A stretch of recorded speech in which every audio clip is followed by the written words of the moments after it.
Those of you who know our ministry well know that our desperate cry for the last 18 years is that God will spark that divine flame that will sweep across this nation like a prairie fire, consuming everything in its wake until God's glory is once again lifted up and this nation becomes a nation under God. God has recently gripped me with a passage from Ezekiel.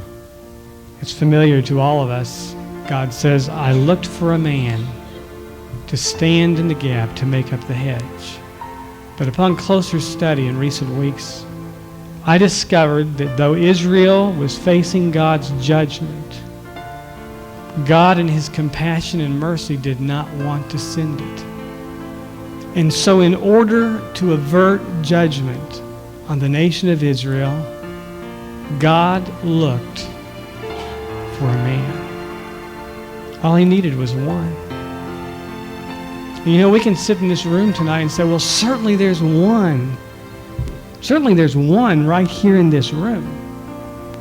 And as long as we keep looking for somebody else, the same thing may happen in America as happened in Israel's day. God recorded the tragic story. I looked for a man, but could find none. Therefore, I have poured out my indignation and my wrath.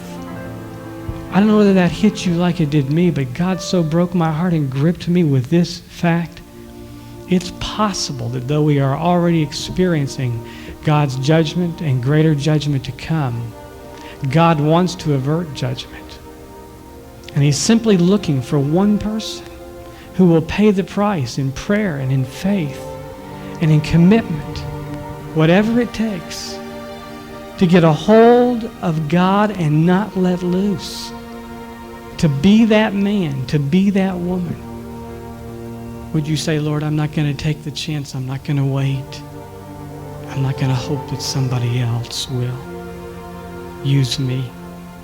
I will pray, Lord. I will believe you. I will lay hold of you and not stop until you have poured out your Spirit, revived your church, awakened this nation, and turned it back to God.